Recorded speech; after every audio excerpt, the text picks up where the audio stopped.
Hello and welcome back to the Entrepreneur Mindset Podcast. If you have been following along with the podcast recently, you know that this is the fifth and final episode in our series on building systems and processes into your business so that you can actually create flow, you can be more creative, you can welcome efficiency and longevity into your business. And to bring all of this together today, I want to give my course creators and coaches a few specific ideas and some recaps that can be implemented this week. So let's pull all of the ideas together today. And then on Thursday, I have a special episode for you with guest Annalise Warren, who is going to bring this together even further in a way that feels doable. She is all about helping solopreneurs, probably much like yourself, to build a business with systems in place so that you have harmony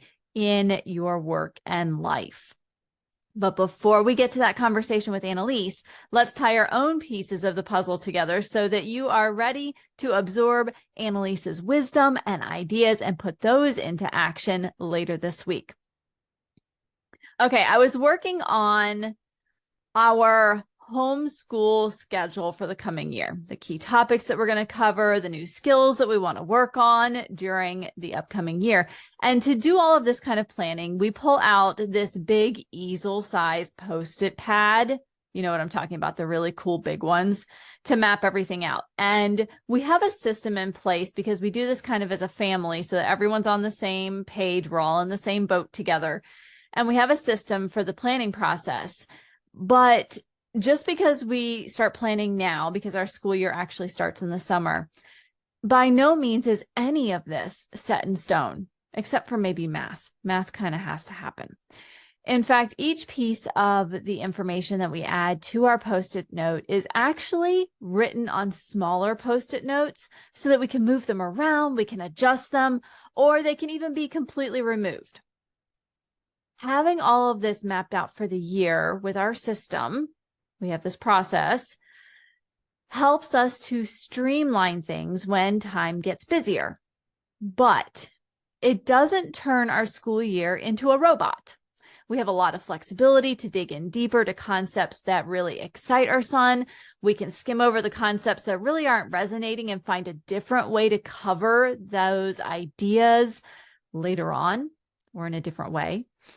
We can even speed things up if some concept sparks a flurry of progress. Why am I telling you about our homeschooling planning on a business podcast? Here's why. Because I use similar systems in my business. I take out that same easel size Post-it note and create a plan for 100 days at a time. Weird, kind of, right? 100 days. Why not a quarter or 90 days? Why not 6 months? Why not a year? Here's why. I plan by the 100 days because I love using John Lee Dumas's 100-day goal journal to map out my own days. And he breaks down the 100 days into 10-day chunks. And I really love that concept of breaking things down into 10-day chunks because you can constantly make adjustments as you learn what you can get done and how you get that done, and also what doesn't work for you so that you can make adjustments. I find that when I plan for 6 months, it feels too big to be able to make those adjustments.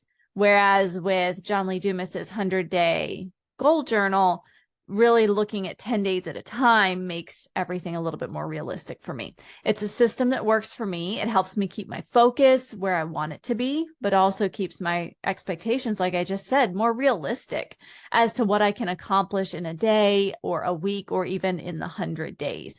How many times have you sat down to plan your quarter and at the end of the quarter you think, wow, I kind of overestimated what was doable with the amount of time that I had? And so I love doing this 100-day process where I chunk things down into 10-day segments. Because I do this, because I'm building systems and processes into my business, it allows me to actually have time for rest. And this is a really good reason to implement, to put into place systems and processes into your business so that you have time to rest. when you are gaining efficiency and flow and time, it doesn't mean that you should fill all of that time up with more tasks. It can actually help you to create downtime so that you can enjoy your life. But this is sometimes easier said than done, because as you are developing systems and processes, and you might be in this moment right now, you're realizing that your first iteration of your system or your process is not quite right.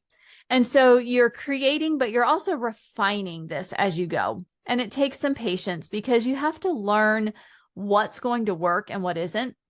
And so you might have this period of time where you're actually a little bit busier as you're implementing your systems because you are documenting things differently. You are testing, you are experimenting to see what works. But as these systems and processes become more efficient and effective, you are going to find that you have more time on your hands. And the key is to learn to take the time to relax and enjoy the life that you're creating. And some of you might be shaking your head right now saying that you are at the beginning of your business. You can't take time for yourself, that you need to hustle. Can I ask you a question? If this is what's running through your head right now, who's telling you that you need to hustle? Who is essentially writing on your easel-sized Post-it note in a Sharpie instead of writing it in pencil or on a little tiny Post-it note that can be moved around? Remember that your business is a living, breathing entity.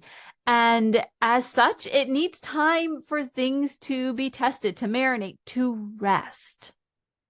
There are going to be times when going slow and steady is the fastest way to get to your goal at the end of the 100 days, the 6 months, the year.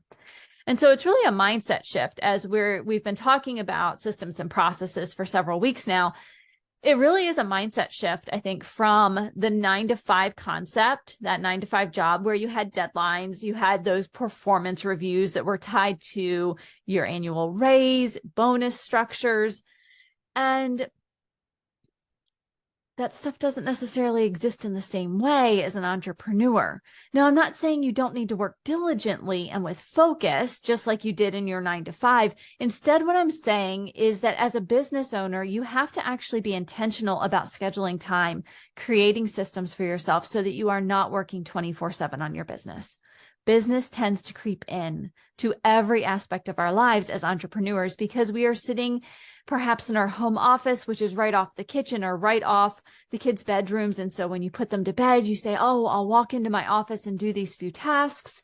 And you notice 3 hours later, it's way past when you should have been in bed because you don't have a system and process in place that really minimizes the amount of time that you have to spend in your office or working in your business.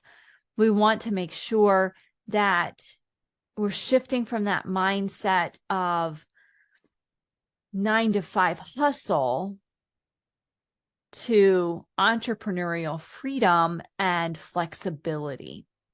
So with all of this in mind, I just want to take a few more minutes today to bring together the concepts that we've really been talking about over the last 4 episodes, and then talk about an action item that you can complete this week that will help you to make a decision about how to move forward from here.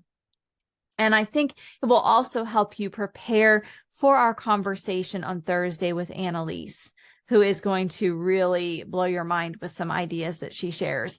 I know that it really made a big difference for me when I was listening and participating in that conversation with Annalise. So let's talk about a few things that we've talked about over the last few episodes, bring it all together, talk about that action item, and wrap up. Okay, so let's think about a hot topic that is probably on your mind most days as a business owner, and that's content creation. For some people, that gets them really excited, and some people, it strikes fear into your heart when you think about creating content. Content creation is something that I think has a bad name because it can feel overwhelming. It feels never ending. It feels like it has a low return on investment sometimes. And this is why having a system in place is really critical. For example, dedicating 1 day a week to content creation, or a day a month, or a week a quarter, where you're focusing all of your attention on content creation. And here's the magic that happens when you do this. When you are setting time aside for these tasks, you are creating a place for flow to happen, because now you have an actual amount of time to dedicate to these tasks, for you to sink into your zone of genius with your knowledge and your passion for what you teach and what you share. And you can schedule and automate all of the distribution of whatever it is you're creating. And when you do that, when you have this dedicated time for your content creation, it's not as overwhelming. It doesn't make you want to pull your hair out. And it gives you more time in the day-to-day to interact and connect on a deeper level with your potential clients or your clients in general. So I want you to really seriously consider creating a process for content creation, a system that allows you to have your process, so that it's not something that makes you want to hide under your desk with your hands over your head and just saying, no, I can't do this. I want you to really be able to sink into that zone of genius space. I want you to really get into flow, and thinking about flow and zone of genius. I want you to pay special attention to the tasks that really light you up. You know the ones I'm talking about, right? The ones that you just go, I can't wait to do that. When you love to do something, it's so much easier to create a system or a process for it, right? If you are new to systems, I want you to start by creating a system for something that you love. Okay. Now, some might be thinking, I've been in this place before, but I really love it. I don't want to create a system that makes it go faster because I just love doing this task. I'm not talking about taking the joy out of the task. I'm talking about starting with something that you don't dread, because you're more likely to work on it. And the key is to get to that place of flow and create your system or process. And it takes practice to create systems and processes that are effective. So start with something that you love. For instance, maybe you love writing emails to your customers. I know a few folks who do. And so create a process for doing that. It doesn't have to be templates. You might be thinking, I don't like templates. No problem. Maybe the process you create for this is that you sit down with a cup of tea and a notebook and you brainstorm email ideas away from your computer. Then you kind of order those ideas in the order that you want them sent out to your customers or your clients. Then you sit down at a computer and you outline each email. And finally, you write them and then schedule them. What has happened here is that you have a scheduled time for flow, like we were talking about a minute ago. You have a process that you know works for you. You're in your zone of genius, creating emails for your clients. There's nothing robotic about it. In fact, you'll probably find that your creativity is skyrocketing when you have really good systems and processes in place. So when we're thinking about this concept of writing emails to your customers, I want that you love, right? You love writing these emails. Now you have a process for it. And so you can better plan your time to be able to create and write those emails, because you know the process that you need to follow. And by documenting that, it creates a rinse and repeat strategy in your business in a way that you're not sacrificing creativity. And all of this comes back to the concept of mindset, honestly. When I asked you who told you to write in Sharpie on your easel-sized Post-it note instead of pencil or Post-its that could be moved and adjusted, it's the concept of having a mindset for systems and processes that will grow and flourish and adjust with your business. It's not about setting things in stone, okay? So sometimes our mindset gets in the way. We think, it's going to become robotic. It's going to become boring. What if I have to change the system? I don't really like systems. And so what if instead you shift your mindset to think about the fact that what a system or process can do for your business is actually to create opportunities for your business and for your life to flourish, to grow, to be what you want it to be. Because what's happening is the systems and processes are opening your business to sustainability. you are protecting your health, you're protecting your energy, your love for your business that got you started in the first place. And so you are also taking active steps toward avoiding burnout.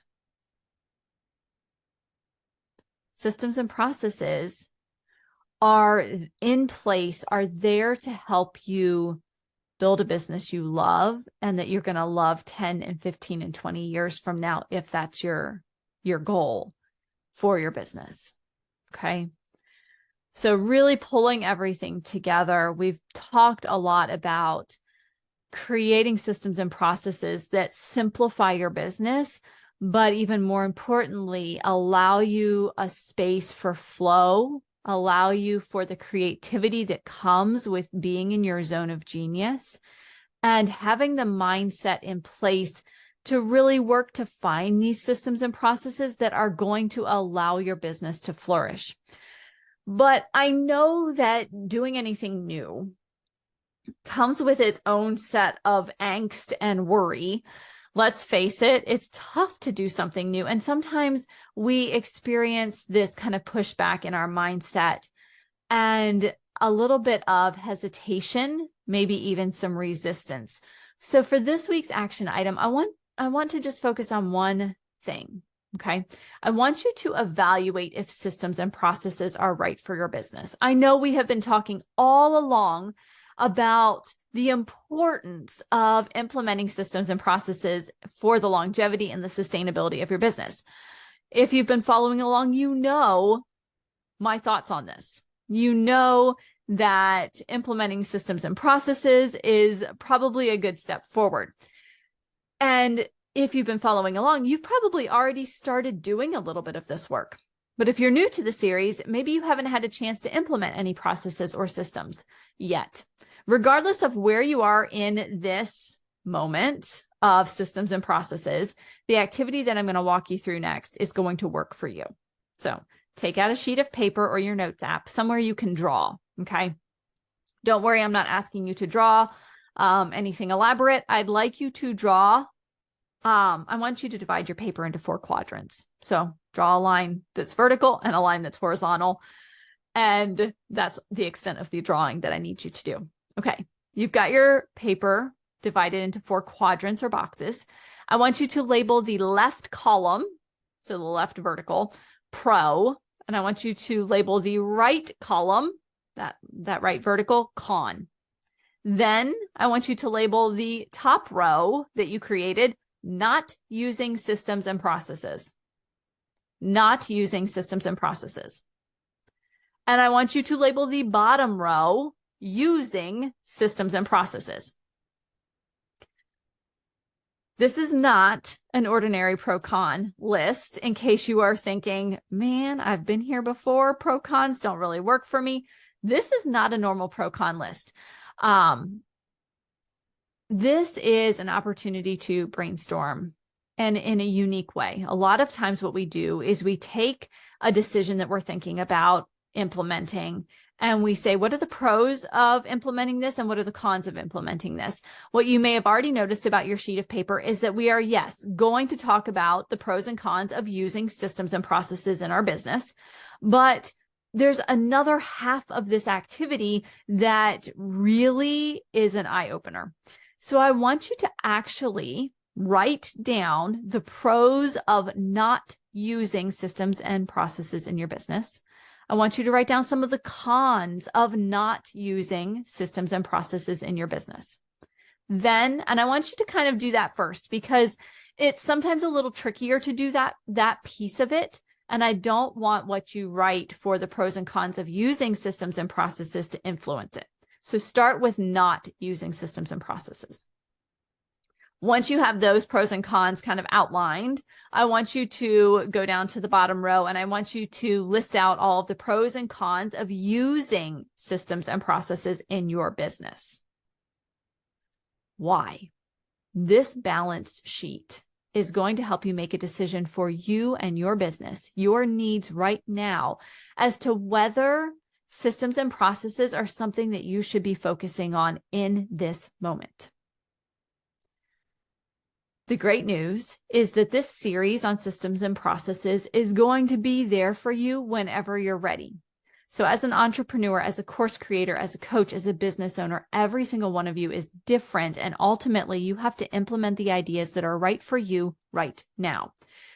And so this decision sheet, this balance sheet, is going to help you decide if now is the right time to implement systems and processes in your business. It's going to stretch your thinking, especially the not using systems and processes pros and cons, probably the pros more than the cons.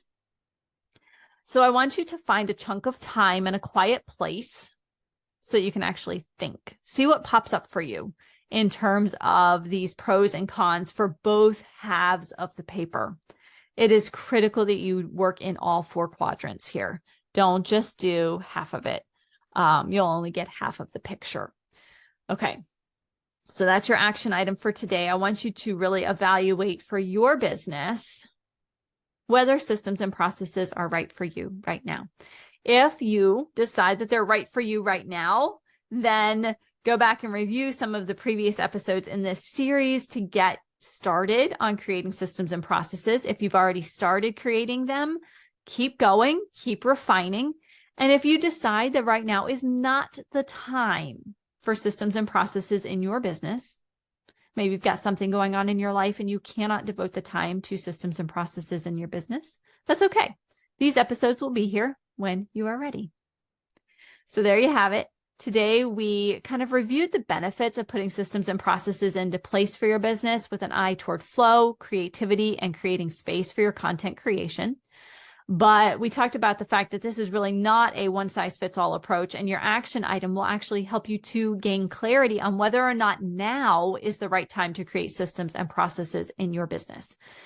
And as a reminder, I'd like to invite you to join me again on Thursday for a conversation with business strategist Annalise Warren, as she shares her ideas for connecting with clients while still having this opportunity to cultivate a sense of harmony between work and life.